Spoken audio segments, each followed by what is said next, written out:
Run.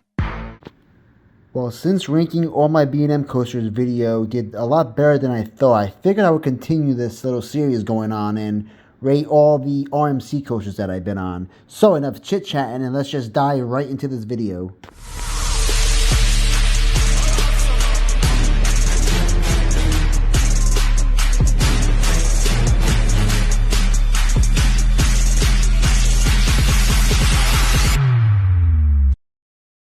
So unfortunately, I have only been on 7 RMC coasters. Hopefully in the near future I can get on more.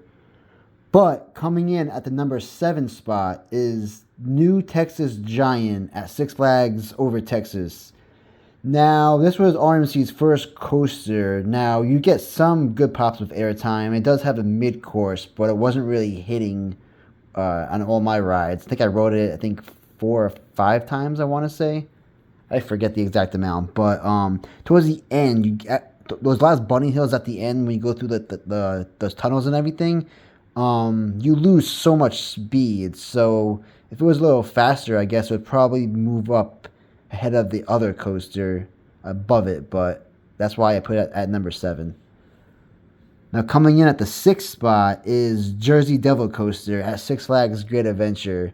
Now, at first, I had the New Texas Giant ahead of Jersey Devil, but last season, I actually rode Jersey Devil so many times. I actually rode it like 10 times in a row one night, and it kind of grew on me. And that was my first coaster that I ever got an evac on. So I actually got evacuated off the mid-course, which has been like life goals for me for like a while now. But yeah, it kind of grew on me. And you actually get good pops with airtime off the drop if you sit in the back row. And the bunny hills, you get more like a push, I guess. It's not really like airtime. It's more like a little shove, I guess. There's no other way to really describe it. But yeah, that's why it's at number 6. But coming in at the 5th spot is Iron Rattler at Six Flags Fiesta, Texas. Now, this was the first RMC coaster that I ever been on. And I think it has probably the best drop on all the RMCs just because it looks like you're going straight down and it curves right at the very end. But this is a coaster that I wish I got more rides on. Like I said, I think I've been on this probably 4 times as well. I visited Fiesta, Texas back in 2018, so it's been a while since I rode it. I just remember it being kind of short and losing some momentum at the top of the wall. That didn't really bother me because it was like different, like you're like gliding back and forth. So I thought that was pretty cool, even though it's not really too fast on the Corey wall. But coming at the 4th spot is Wonder Woman Golden Lasso Coaster at Six Flags Fiesta, Texas. Now, this was my first single rail coaster that I've been on, and I heard it got in rough over the years, but when I rode it back in 2018, I thought it was really, really smooth and probably the most intense coaster I ever been on, just because, like, I think you're only going like 60 miles per hour or so, but it feels like you're going like 100, because you're flying through that course, and you get so much airtime, it's crazy. So yeah. Coming in at the 3rd spot is Twisted Colossus at Six Flags Magic Mountain. Now, this is a Mobius loop coaster, and if it didn't have that second chain lift, it was like a launch or it got up there quicker, I would probably move Twisted Colossus probably up. But second chain lift kind of kills the momentum of the ride. It's still fun, obviously. It's number 3. But yeah, you get good airtime. I like that little double down section coming on the return trip.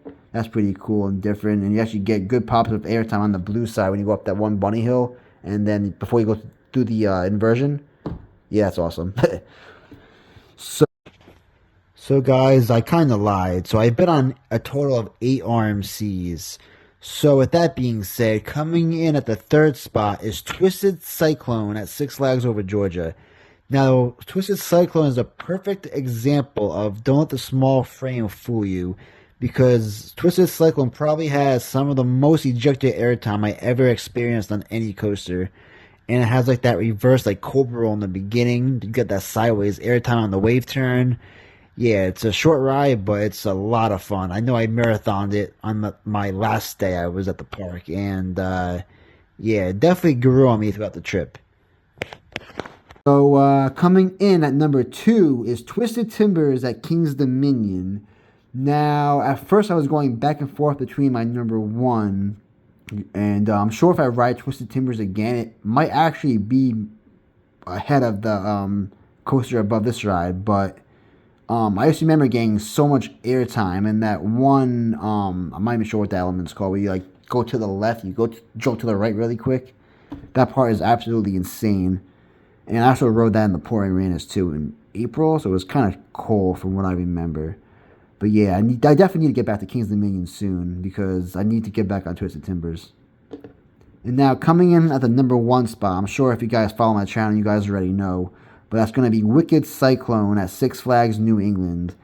Now, this is my number 1 coaster that I've been on. The drop is nothing too crazy, but then you go to that one airtime hill before you reach the stall. In the stall, you get good hang time on that. You get lots of ejector airtime, lots of good hang time, and also has that one section where you're bearing, I think, to the right, you bolt to the left really quick. Same thing as King's Dominion. That element is absolutely insane.